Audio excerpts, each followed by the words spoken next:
حلقتنا النهارده يعني حلقه مختلفه شويه، يعني بعد شويه هيبقى معايا الناقد الرياضي احمد عبد الباسط في جريده الوطن، وهيقول لنا مفاجآت وغرائف في العقود بتاعه اللعيبه، ما بين الاعلى سعرا، ما بين اقل في القيمه الماليه للعقود. هتشوفوا مثلا ناس ب 3 مليون وناس ب 3000 جنيه مثلا، يعني هتشوفوا ناس ب 2.5 مليون وهتشوفوا ناس ب 5000 جنيه، هتشوفوا ناس ب 2 مليون وواحد تاني ب 50000. طبعا هي قدرات وامكانيات ما فيش كلام فيها يعني، وفي واحد نجم وفي واحد اقل شويه وفي واحد لسه على السلم، لكن في الفرقه الواحده لما يكون في واحد بملايين وواحد تاني ب 5 6000 جنيه يا دوبك بيقضيها يعني عشاء، اعتقد ان ده صعب شويه يعني.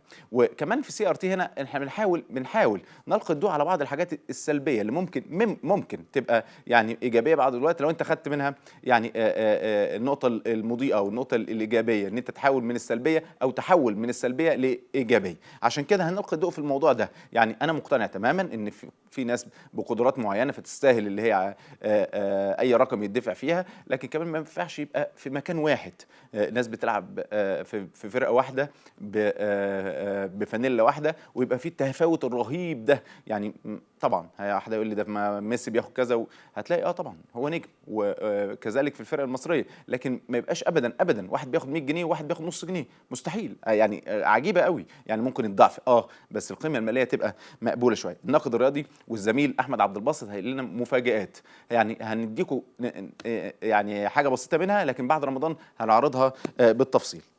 نروح لاخبار سريعه كده، لان احنا كمان معانا تقارير للصفاقس التونسي وكلام باولو دوراتي اللي هو المدير الفني اللي كان الاهلي سمعنا من بدايه السنه كده كان بيفكر فيه، هو اللي ماسك الصفاقس التونسي. عشان تعرفوا اهميه الراجل ده ومكانته، على فكره راجل هايل جدا هايل جدا جدا جدا، صاحب امكانيات عاليه جدا، وواضح ان الصفاقس التونسي مركز قوي حتى من خلال تقاريرهم معانا في سي ار تي. هنا سي ار تي هتلاقيها في كل مكان، انت بس قول جزر بس هتلاقي سي ار تي في كل مكان موجوده معاك، وبتحاول انها تجيب الحاجه اللي مش عند حد تاني، وبتحاول انها تقدمها لمشاهدينا. عشان كده هقول اخبار سريعه. الوقت في رمضان بيبقى سريع والساعه مش كفايه، لكن في النهايه طبعا احنا مرتبطين بشتى حاجات في القناه، فبالتالي لازم ناخد اكبر قدر من المعلومات واكبر قدر من الاخبار. الجبلايه بتطالب سي ار تي القناه بتاعتنا المميزه بتعديل عرض شراء كاس مصر. كنا احنا قدمنا عرض لاتحاد الكوره بثلاث سنين، 3 سنين دول قيمه ماليه في السنه الاولى 2014 2015، وقيمه ماليه يعني مختلفه في 15 16، وطبعا قيمه ثانيه في 16 17. لكن اتحاد الكوره في كراسه الشروط حط ان يبقى في 14 15 دي لوحدها، وبعدين نتكلم السنه الجايه. ما عندناش مشكله، قدمنا العرضين هنا. قناه سي ار تي قدمت عرضين، عرض خاص بالسنه الاولى 2014 2015، والعرض الثاني برضو يعني يتضمن الثلاث سنين 2014 15 و15 16 و16 17، واحنا جاهزين مفيش مشكله لو اتحاد الكره يعني قرر، لان احنا الوحيدين اللي قدمنا على فكره، والمفروض يردوا علينا في اتحاد الكوره. طيب، كوبر مصدوم من شائعات عرض مواجهه النيجر، شايف ان هي فرقه قليله وشايف ان هي فرقه بسيطه، وهو عايز فرق اعلى من كده وعايز عدد من المباريات اعلى من كده.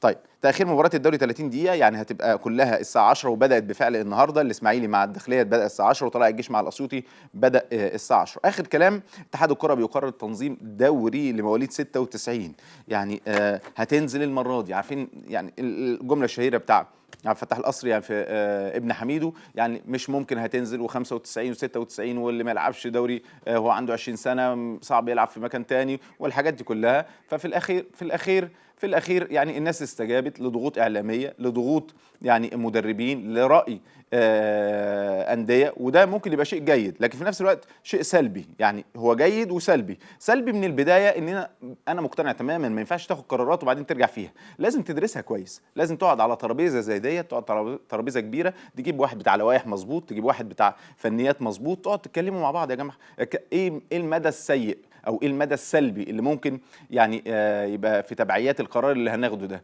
لكن مش ممكن يعني بعد شويه انا اخد برايي وحضرتك براي والتاني براي، وبعدين نطلع براي مختلف خالص ونطلع نقوله للاعلام، ويبقى فرض على كل الجهات المعنيه، مثلا على اتحاد الكوره او اسف على الانديه بكبرها بصغيرها. ما ينفعش يعني. انت حضرتك ممكن تجيب ممثل من الاتحاد، اسف، من الانديه، من الاهلي، من الزمالك، من الاسماعيلي، من انبي، من المقاولين، وتقول لهم يعني ايه الاخبار لو احنا خدنا القرار ده، هل انتوا هتضروا كانديه؟ لان انت بتدير اللعبه، بتدير الانديه الانديه، فالمفروض ان انت بتشتغل لصالح الانديه على فكره، فالمفروض هم كمان يكونوا موجودين. يعني هي مش قرار وخلاص يعني وانسى يعني، وطالما العمليه مش هتبقى فيها ضغوط اعلاميه ومش باينه قوي ومين 95 ومين 96 ومفهومش نجم باين قوي ومفهومش مش عارف ايه، فهيأثر علينا اعلاميا، فناخد القرار. ارجو من اي حد بياخد قرارات في المنظومه الرياضيه عامه، سواء كان وزاره رياضه، اتحاد كوره، انديه حتى، اقعدوا مع نفسكم الاول. يعني هاتوا، مش عيب ابدا على فكره، يعني سياسه الفرد الواحد ديت صعب، انتهت يعني، عفى عليها الزمن كمان، يعني بقى الموضوع صعب جدا. انت اللي هتقوم بكل حاجه، يعني مش انت اللي هتمرن، وانت اللي هتدير، وانت اللي هتتعاقد، وانت اللي هتدفع الفلوس، مش ناقص غير ان انت تلعب. فيعني الامر بقى صعب جدا، فلازم مفيش كلام فيها وما فيهاش فصال فيها، وما تعبكش ابدا. دي لصالحك، تجيبوا ناس وتقعدوا وتجيبوا واحد بتاع لوائح، وواحد بتاع قانون، وواحد بتاع فنيات، وواحد بتاع تسويق، وواحد خبره، وواحد رؤيه، يعني واطلعوا بقرار مظبوط عشان ما حدش يرجعكم فيه. المستشار مرتضى منصور لاعبي بتروجيت: شكلكم وحش وبقيت وانا قمت بما يجب ان يفعله المدرب. قال ان هو بيشكر لاعبي بتروجيت على ما حدث في مباراه الجولتين السابقتين. انا ما سمعتش الامانه، بقرا الخبر ده وبعدين لو هو صحيح انا هعلق عليه. وصرح مرتضى منصور لاعبي بتروجيت: شكرا، قاتلتم قدام امام الزمالك وسجلتم في انفسكم امام الاهلي. يعني لو الخبر صحيح، انا ما سمعتش التصريح ده، لكن لو الخبر ده صحيح، طب ما احمد توفيق سجل في مباراته السنه اللي فاتت قدام الاهلي. الخطا في مرماك ده وارد جدا. كتير من لعيبه الاهلي سجلت في نفسها، وكتير من لعيبه الزمالك سجلت في نفسها، وكتير من لعيبه العالم سجلت في نفسها. فاعتقد ان الكلام والتلميحات اللي ممكن تبقى بالشكل، لو ده حقيقي، لو ده حصل، يعني هيبقى صعب جدا في الايام اللي جايه. قال كمان ان هو قعد مع لعيبه نادي الزمالك وكلمهم في بعد التعادل مع بتروجيت، واجتمع مع اللاعبين بعيدا عن الاعين وعالجت بعض الامور التي كان على المدرب بعلاجها. وتاخد من السطور ديت ان خلاص يعني فيريرا ايامه بقت معدوده في مجلس اداره نادي او اسف قياده فنيه لنادي الزمالك. الراجل 11/7 خلاص انتهى الامر بالنسبه له على كده، مقتنع تماما بامكانياته الفنيه، وكل زملكاوي في مصر مقتنع بامكانيات الراجل الفنيه، وكل واحد يعني له علاقه بكره القدم مقتنع بامكانيات فيريرا الفنيه، سيطرته الشخصيه، سيطرته الفنيه، رؤيته، اختياراته، حتى التدويره اللي بيعملها ما بينه وما بين اللاعبين، شخصيه نادي الزمالك اللي موجوده في المباريات ما بتفرقش، بيلعب مع صغير بيلعب مع كبير ما بتفرقش. طيب، مجلس إدارة النادي الأهلي يناقش بيان الغضب اللي عمله جماهير النادي الأهلي ومقاطعة الاتحاد في اجتماع يوم الجمعة. كانت جماهير النادي الأهلي عملت بيان كده، يعني هي شايفة إن في بعض التجاوزات بتحصل على النادي الأهلي أو بعض رموز النادي الأهلي أو بعض مسؤولين النادي الأهلي. أنا قلت لكم الكلام ده لما كنا اتكلمنا على التحكيم، قلت لكم خلي بالكم السنه الجايه هتبقى اعنف، وخدوها مني واحنا بنتكلم في رمضان وافتكروا الكلام ده كويس. 24/6/2015 السنه الجايه هتبقى عنيفه جدا جدا جدا جدا. الاهلي مش هيبقى هو نفس الاهلي بتاع 2014 2015. الدوري ده هيبقى اكثر طبعا قوه، هيبقى بعد الصفقات ديت هيبقى اكثر الحاحا على بطوله الدوري. ما تعودش ان البطوله تغيب عنه سنه واثنين وثلاثه واربعه، فهيبقى صعب جدا. التحكيم هيبقى مضغوط جدا، وفي نفس الوقت نادي الزمالك عايز برضو ياكد على تفوقه، فبالتالي هتلاقي في صراعات وفي اتجاهات وفي اتهامات وفي تصريحات غريبه وممكن تبقى قويه وممكن تاثر على المنظومه الرياضيه. رايي الشخصي اللي انا قلته قبل كده ومصمم عليه اي عضو مجلس اداره في اي مكان في الدنيا ما يطلعش يتكلم على عضو مجلس اداره في حته تانية، ولا عضو مجلس اداره في نادي كبير ولا في نادي صغير. خلي الكلام في الفرقه بس، لان السنه الجايه هتبقى الامر صعب قوي، واحنا عايزين المباراه عايزين الكره تمشي تستمر، عايزين العجله تمشي ما تقفش، عشان المنظومه الرياضيه كلها تشتغل وكلها تبقى بشكل كويس قوي. يجي بقى جمهور الاهلي يحضر، يجي جمهور الزمالك يحضر، تبقى مين ياخد الدوري مين ما ياخدش الدوري، مش مشكله في الايام اللي جايه او في السنين اللي جايه. طيب، على التليفون رئيس قناه CRT الاستاذ احمد سعيد. مساء الخير يا استاذ احمد. مساء النور يا كابتن سيد، اخبار حضرتك اخبارك ايه؟ منور الدنيا كلها. يعني ده اقل واجب. اخبارك ايه؟ الحمد لله تمام. انت كله تمام؟ تمام يا باشا الحمد لله. اتفضل يا حبيبي اتفضل. انا كنت بكلم حضرتك، يعني احنا عرفت دلوقتي ان اتحاد الكوره بيطالب بتعديل العرض اللي مقدم من قناه CRT بخصوص كاس مصر. طبعا انت عارف حضرتك يعني الكوره تجاره وهي عرض وطلب طبعا، ويعني الافضل كمان طريقه العرض هي اللي بتحدد قيمه المبلغ اللي انت هتحطه او تزودوا او تقللوا حسب طريقه العرض. النهارده الكلام اللي كنا احنا ارسلنا لاتحاد الكره قبلها طلب ان احنا قادرين ان احنا يعني نشرف او نذيع بطوله كاس مصر لمده 3 سنوات. 3 سنوات انت عارف حضرتك هتقدر تبني مع سوق الدعايه وسوق الاعلانات، وهتبدا تتكلم مع الشركات وتبدا تنظم بطوله حقيقيه. طبعا المشكله ان اتحاد الكوره يعني كونه انه هيبيع سنه بسنه ده بيقلل من مكسبه، مش العكس. يعني هو مش مستني مثلا السنه الجايه القيمه تعلى اكتر من كده، لا هو بيقلل من مكسبه. يعني النهارده حضرتك بتتكلم البطوله كلها حتى الان لم يحدد لها موعد، ومش مش معروف. يعني لو البطوله كمان حددت خلال 10 ايام او 12 يوم ممكن نوادي زي الانديه الكبيره زي الاهلي والزمالك ينسحبوا من البطوله ما يكملوش. وبعدين النهارده انت بتشتري كاس مصر، انت عندك يعني حوالي 3 أو 4 انديه جماهيريه. فالنهارده لما تستضيف بطوله بالحجم كاس مصر في خلال 10 ايام او 12 يوم، ده طبعا ما بيدكش الوقت الكافي. يعني من المفترض مثلا لو اتحاد الكره ناوي مثلا يدي العرض او يقبل عرض CRT ان هو يرد مثلا خلال الايام دي، بحيث ان انت تقدر تسوق كويس، طبعا تسوق كويس للبطوله. تقدر تفكر كمان. احنا كنا بنفكر كمان ان احنا ندي هدايا ماديه وهدايا كبيره كمان للنادي اللي يفوز بالكاس. يعني CRT لما داخله المجال الرياضي فهي بتدخل علشان تشجع الرياضه نفسها. يعني احنا بنبص للموضوع ده، وبعدين احنا بنقضي كمان على احتكار اي ما يبقاش في السوق وكاله واحده او قناه واحده او شركه واحده هي اللي بتدير منظومه كره القدم كلها.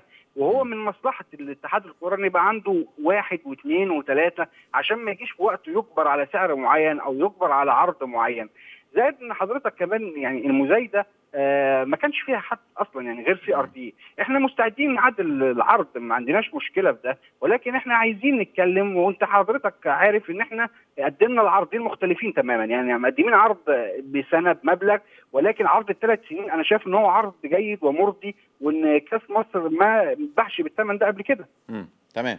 طيب فالنهارده احنا يعني انا بناشد اتحاد الكوره اولا لو في بطوله كاس مصر يعني خلاص هيكملوها، يبقى في سرعه في اتخاذ القرار، يبقى في سرعه في اسناد المباريات. لا النهارده تعالوا نظموا الكاس.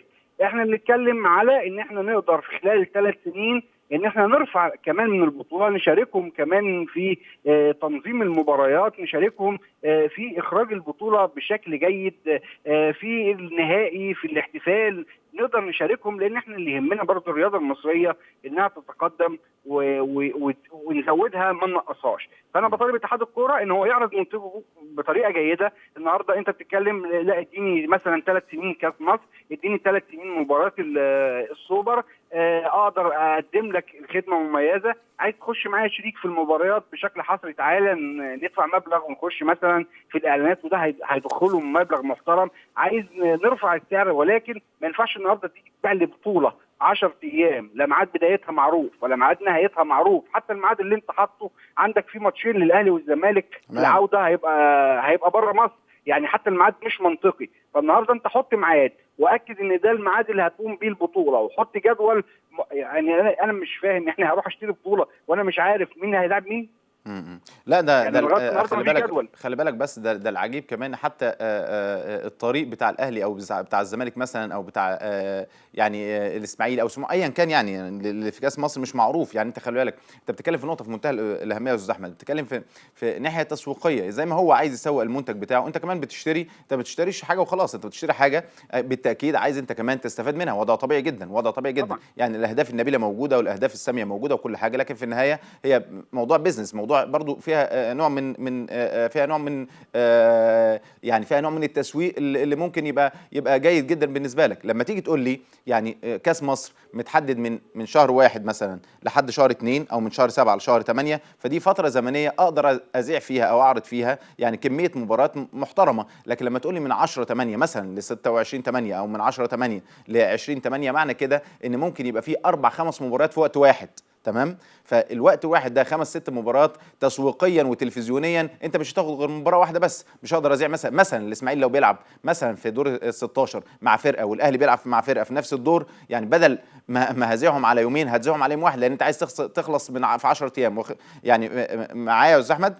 ايوه يا باشا معاك. خدت بالك؟ فهتضطر تذيع المباراه الاكثر جماهيريه، في حين ان انت تسويقيا لو خدتها على يومين مثلا ولا حاجه هتذيعها بشكل كويس. فكون ان انا اقدم لك عرض والحقك بشكل كويس وانا الوحيد اللي رحت لك، فالمفروض يكون الرد سريع جدا. المفروض يكون سريع، وبعدين يعني يبقى في مجال للتفاوض واحنا قاعدين. يعني النهارده يعني مش عارف ليه الناس حاطه يعني على قلوبها مراوح ثالثه، يعني وهو ما فيش وقت للبطوله وما فيش ميعاد. انا جاي لك النهارده بقول لك انا هدفع سيان مثلا 1.5 مليون.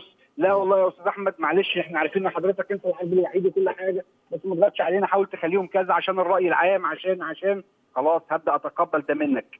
فالنهارده لازم تبقى في سرعه كبيره جدا في مساله التفاوض، لازم يبقى في رد على طول في موضوع التفاوض ده. لازم كمان انت تقدم منتجك بشكل جيد، تقول لي لا خد 3 سنين، يبقى انا هبدا اكلم شركات الدعايه، هقدر احقق لك مصلحتك اللي انت عايزها، هقدر احقق نسبه المشاهده اللي انا عايزها، هقدر احقق المصلحه العامه. النهارده احنا ليه يعني نبيع في التوقيت ده مباراه تصفيات افريقيا للجزيره؟ ليه؟ ليه يعني ليه ما نديهاش للقنوات المصريه، والمبلغ اللي هتدفعه الجزيره تشترك فيه قناتين ولا 3 وتاخده؟ احنا ليه يعني هل ما اتعلمناش من الدرس اللي فات اللي راحوا زعوا فيه ماتش مصر وغانا واتعمل عليهم مبلغ كبير جدا؟ احنا ليه ماشيين في نفس السكه؟ بس هو النهارده حضرتك لو جيت قلت لي مثلا الماتش ده انت هتدفع فيه $1 مليون مثلا، طب ما انا اقدر اخده انا 4 5 قنوات فضائيه وناخده. وبعدين انت بتفاجئ ان مفيش عرض بيتم اصلا، انت بتفاجئ بخبر قناه كذا تشتري حقوق كذا. الله، طب هو فين؟ انت بتتكلم بس عشان اللي اتعمل؟ وفين استاذ احمد انت اللي باع بتتكلم لهم؟ ومين المسؤول عن البيع؟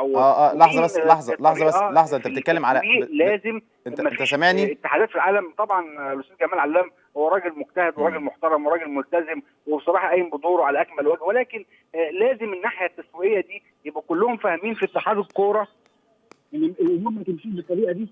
طيب خلينا نتكلم في التسويق بالطريقه دي. وبعدين ما تنساش كمان ان انا عندي حاجه ثانيه. انا عندي النهارده في حاجه ما بيحطهاش اتحاد الكوره في حسبان. النهارده انا عندي مثلا لو انا هذيع 6 ماتشات في 3 ادوار، يعني هذيع 18 ماتش. اوكي؟ يعني انا هذيع 20 ماتش مثلا، بدفع $5500 للتلفزيون المصري نقل كل مباراه. يعني في $1 مليون تاني. مظبوط. يعني في مبلغ $1 مليون تاني هضطر ادفعه علشان نقل المباريات. فالنهارده انت لازم كاتحاد كوره تطلع بدل القناه 1 و2 و3، ولازم ما يكون عندك ماتش مهم في بلدك. انا لازم اساعد القنوات اللي عندي. انا مش بقول لك تساعد انك تخسر، مستحيل. انا مش بقول لك اخسر، لا على العكس تماما، اكسب، بس اعرض الاول وبعدين بين للراي العام وللاعلام يا جماعه احنا عرضنا بمبلغ كذا ومفيش حد اشترى. طيب لكن ابص الاقي البطوله كلها متشفره بره. طب وليه؟ انت بتتكلم على كاس مصر بس ولا تصفيات افريقيا؟ انا بتكلم على الاثنين، تصفيات افريقيا كمان. لا لحظه يا استاذ احمد، بس كاس مصر طبعا هو حق اصيل للاتحاد الافريقي، سوري، حق اصيل للاتحاد المصري، لكن تصفيات كاس الافريقيه الاتحاد المصري اصلا لا يملك فيها. هي الاتحاد المصري. انا بتكلم عن تصفيات كاس العالم. كاس العالم الاولى، تصفيات كاس العالم الاولى. بتكلم عن تصفيات كاس العالم. فالنهارده انت معاك منتج لازم تسوقه صح، لازم تبيعه صح. النهارده انت لازم وانت بتحط لي الحساب بتاعي تبقى عارف ان انا هدفع $1 مليون تاني في نقل المباريات.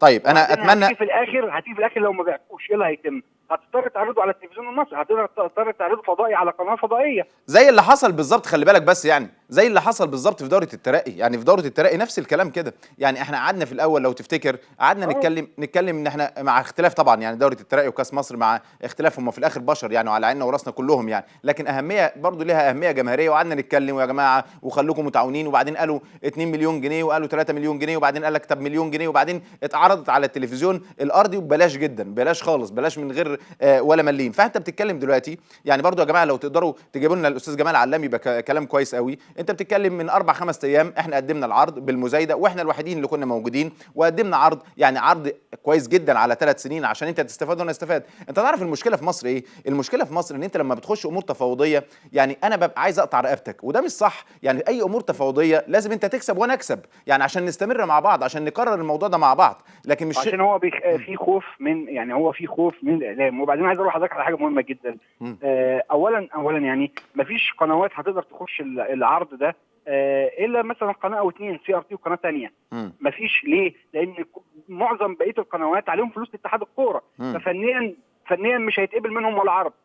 فالنهارده انت ما عندكش الا عرض واحد تمسك فيه ولا تزهق الناس منه. لا يعني وانا مش بجبرك بس يا استاذ احمد، بس لحظه بس، انا مش بديلك، مش بستغل الموقف ده، بالعكس ده انا مديلك عرض كويس قوي، يعني عرض يناسب بشكل كويس قوي، فالمفروض تاخد فيها قرار. اديني 3 سنين واديني مباراه السوبر، انا اقدر ازحلك. هو انت هتقدر تبيع مباراه السوبر لوحدها وبعدين ما تعرفش بمباراه السوبر مين. يعني انا دلوقتي لما ابيع حاجه مبهمه احسن ما ابيع حاجه ظاهره. يعني نفترض مثلا ان بطوله الكاس خدها فريق مثلا غير الاهلي والزمالك، وفي النهايه جيت الدوري خده الزمالك وبيلاعب فرقه ثانيه قليله. طب نفترض ان الفرقه الثانيه دي الاهلي، فانت لما بتبيع حاجه مبهمه بتبيعها بمبلغ كويس طبعا. لما تيجي بعد كده يبقى انت عندك مثلا، مع احترامي اي نادي ثاني مش جماهيري الزمالك والفريق ده ولا حاجه، هتبقى يعني مباراه عاديه جدا. هتلاقي مثلا يعني انت بتبيع المبهم ده تقول لا ده الاهلي مثلا قدامه لازم ياخد كاس مصر، فانت طبعا ممكن هتبقى عندك مباراه زي مباراه الاهلي والزمالك، دي مباراه مهمه، فانت بتكبر قيمه الحاجه اللي عندك. وبعدين في العالم كله يا كابتن سيد دايما التفاوض بيتم على ترابيزه واحده. بيتم على ترابيزه واحده. تعالى انت عارض عليا كام مليون؟ لا انا عايز 2، لا خد 1.5. لكن ايه؟ طيب سيبنا اسبوع نفكر. بعد اسبوع قالوا زودوها شويه، لا مش هنقدر نزود شويه. قالوا بعد اسبوع ده في عرض تاني اتقدم، قالوا مش عارف ايه البطوله عدت. طب ما نقعد على ترابيزه واحده نتفاوض. ما احنا قعدنا، المفروض قعدنا على ترابيزه واحده، المفروض كان في يومها خلصت يعني. لكن زي ما حصل في النادي الاهلي وزي ما بيحصل في جميع الانديه اللي في العالم وجميع المنتخبات اللي في العالم. تعالى انت الوحيد اللي مقدم لي عرض زي ما اروح اشتري، حضرتك مقدم لي بمليون جنيه، لا انا بص القيمه السوقيه لكاس مصر مثلا لا تقل عن 2 مليون جنيه. لو انت قلت دلوقتي مبروك عليك الكاس، خلاص طيب انا هدفع كذا، يبقى في ترتيب. ولكن ان احنا نسيب كل حاجه مبهمه، نسيب كل حاجه ناخد لها وقتها. النهارده حضرتك بتتكلم في 22/6 وانت بتقول البطوله كمان 20 يوم او 25 يوم. ما تديني وقت عشان اسوق لها، احقق لك كمان المشاهده الجماهيريه المطلوبه. مباراه كاس مصر وابدا اعرف الناس بالفرق. انا اتحداك ان الناس فاكره مين هم 16 فريق اللي فاضلين في الكاس. طبعا لا، اتحداك ان انا دلوقتي ما عنديش جدول اقدر اقول للشركات مثلا الو خلي بالكم احنا كاس مصر ان شاء الله كمان 10 ايام فريق فلان هيلاعب فلان وفريق كذا هيلاعب فريق كذا. لكن انت ما عندكش خريطه اصلا. وممكن تحط الاهلي قدام الزمالك فيطلع مثلا الاهلي يتغلب ماتش، الزمالك يتغلب الماتش اللي بعده، النهائي مثلا يديك وادي دجله وحرس الحدود مع احترامي الكبير للفريقين. يبقى القيمه السوقيه كلها بتاعت الموضوع كله ما تعديش 100,000 جنيه 200,000 جنيه. فالنهارده انا بشتري سمك في ميه. هو بص يعني انا تقف معايا وتشجعني ان انا اكمل معاك وتشتريني علشان بعد كده عندك بطوله دوري تدخلني فيها، ترفع بيا سعر مباريات ثانيه عندك. لا ده انا عندي سي ار تي بتخش تشتري، مش انت لوحدك بس اللي في السوق، مش انت لوحدك بس اللي في المجال. فلازم الكلام ده كله اتحاد الكوره يبقى داري بيه وعلى علم بيه. لكن دايما يبقى فيه خوف او ان انا ابيع الكاس دلوقتي فيقول لك الحق مثلا ده باعوا السي ار تي ب 1.5 مليون. طب ما يبيعوا السي ار تي ب 1.5 مليون، يبيعوا السي ار تي ب 100,000 جنيه. ما هي الوحيده اللي مقدمه. طب انت ما قدمتش ليه؟ هو النهارده انت عامل امر مباشر اسناد مباشر ولا عامل مزاد؟ لا عامل طبعا، يعني عامل مزاد وانا الوحيد اللي رحته. انت عامل مزاد ما جاش حد خلاص. لكن حط قيمه سوقيه، اقول مثلا انا مش هقدر ابيعه اقل من مليون جنيه. لكن انت عايز تبيع لي ال3 مواسم، تعالى بقى نقعد انا وانت نتفاوض. هتديني ال3 مواسم ببطوله السوبر، قول لي طلباتك ايه وانا اقول لك انا هقدر اعمل ايه، ونقعد انا وانت في خلال ساعتين 2 نتفاوض، تاخد شيكاتك، تاخد ماتشات، تاخد فلوسك، يبقى خلاص الدنيا باينه. لكن هنقعد بقى الو لا انا شايف ان الطريقه دي مش طريقه مثلى في التعامل، ولازم الامور تدار باحترافيه اكتر من كده وتدار بمهنيه اكبر من كده، ومن غير قلق ومن غير خوف ومن غير حاجه خالص. انت عندك اداره تسويقيه صح، عندك فكر صح، عندك يعني رؤيه صح. اختار على طول وقرر على طول، لان في النهايه الوقت ده بفلوس، الوقت اللي جاي ده بفلوس، المنتج ممكن يموت اصلا، يعني الحاجه النهارده اعمل ممكن مزادك على الهوا، ايه المشكله؟ اعمل مزادك على الهوا طبعا بعد كده. وخلاص يعني خلصت. جلسه، يعني ذيع جلسه، اعمل شريط فيديو يبقى عندك في الجبلايه، معروف ان يوم كذا ما جاش القناه كذا، انت حاولت معاهم توصل لرقم كذا، هم اصروا يوصلوا لرقم كذا، ما قدامكش حل لا تبيع للقناه ديت، ما قدامك حل مثلا ممكن تقول طب ناخد مبلغ، طب ايه رايكم نتشارك مثلا في نسبه من الاعلانات، طب نتشارك مش عارف في ايه واخد مبلغ، يبقى في مجال كبير للتفاوض، وعندك اداره التسويق موجوده. كفايه بقى بروتوكولات يعني مش فاهم، ولازم يبقى فلان موجود، وما نقدرش ناخد قرار الا لما يجي الراجل ده من المانيا، لان الراجل ده لازم يحضر اجتماع الجبلايه ومش عارف ايه ده.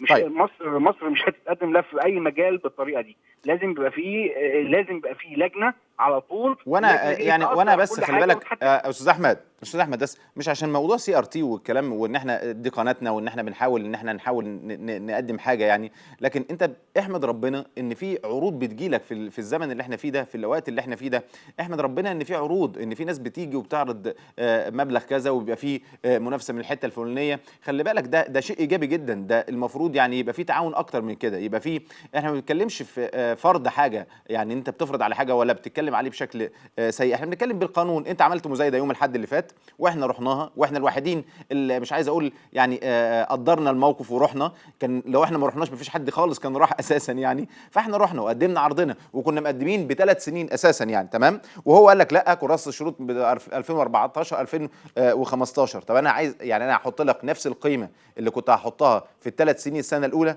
ده كلام مش منطقي اطلاقا يعني اطلاقا. ومع ذلك وبعدين مش هتقدر تكتب الامر المباشر، هتضطر تعمل مزاد تاني، لان قانونا انت حضرتك عملت مزاد قانونا، وبعدين القانون المزاد نفسه بيمنحك احقيه في ايه؟ ان حضرتك انا دلوقتي رايح اشتري قطعه ارض، فالنهارده انا الوحيد، فهروح اقول مثلا المتر بجنيه، لا البنك محدد قيمه الارض دي ان المتر مش اقل من 1000 جنيه، والمزاد بقى عليها اكتر من كده، فمفيش غيرك خلاص خد بال1000 جنيه. لكن ما شفتش في حياتي ان يبقى في مزايده ومحدش يحضر وتمشي من غير ما انت فاهم انت خدت ولا ما خدتش، مع انك دفعت المبلغ اللي هو ال 100000 جنيه تأمين. التامين. فالمفروض طالما القانون خد منك التامين فهو ملزم برد القانون عليه خلال اسبوع.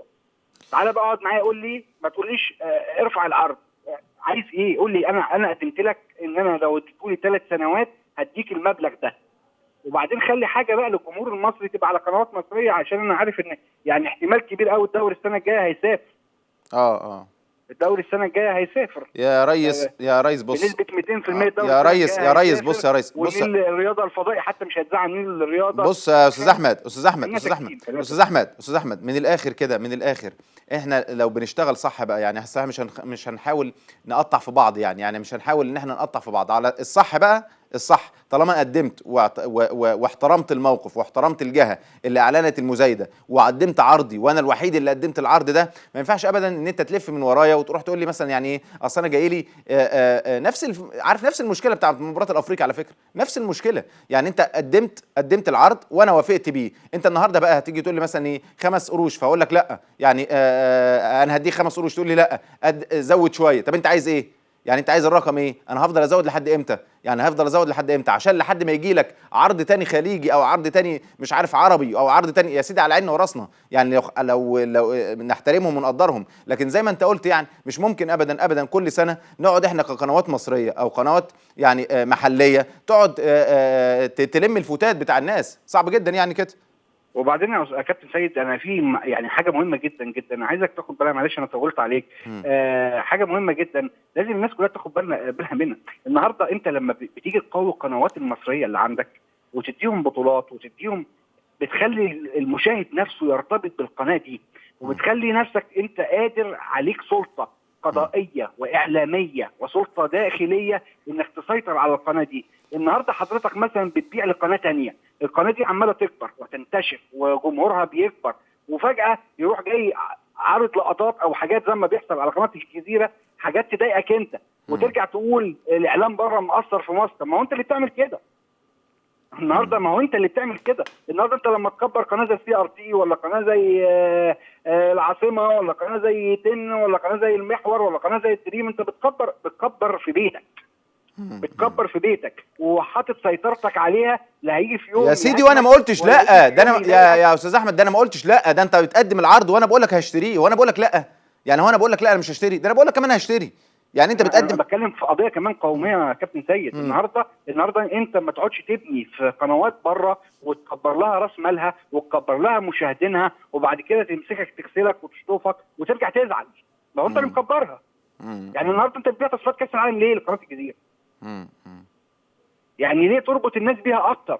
فالنهارده لو قناه الجزيره دي شغاله لدوله معينه ولا شغاله لحاجه معينه وكتبوا خبر واحد تحت كده على الشريط ساعه ماتش يجيب لك البلد اللي انت قاعد فيها. طب ما قنواتك اولى بيها، ومش بقول لك اخسر، بالعكس تماما اكسب. حط نفسك، خلي عندك عقل ومنطق، يعني في امور تدار بالتفكير افضل من كده، فكر صح. النهارده لما حصل ايام ثوره 25 يناير والقنوات كلها اللي في مصر انت كنت مقفل عليها كلها، الناس كلها راحت بره على الجزيره. طب لو انت بتخلي القنوات دي تنقل الواقع زي ما هو، يبقى ما حدش هيرتبط بالقناه دي. فلما تيجي القناه دي حاجه كذب وحاجه غلط، تقعد تقول لك مليونيه 25 مليون في المكان ده وهو ما فيهوش 50 واحد، انت اللي عملت كده. خليك اكثر ذكاء. عندك مدينه الانتاج الاعلامي، ما تغليش البث، اشاره البث، وما تغليش الاستوديوهات. بتخلي الناس تروح زي قنوات الاخوانيه المرتبطه بخارج مصر، ما انت مش قادر تقفلها دلوقتي.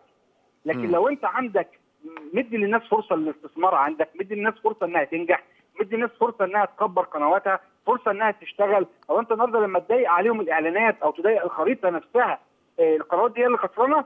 لا مستحيل، انت اللي خسران طبعا، لانك بتخلي الكلمه بدل ما انت مسيطر عليها هنا في مصر، الكلمه جايه لك من بره لاهداف خارجيه والنوايا خارجيه والاغراض خارجيه. انا مش عارف والله، نفسي الناس دي كلها كده تاخد دورات وتقعد كده تفهم هم بيعملوا ايه.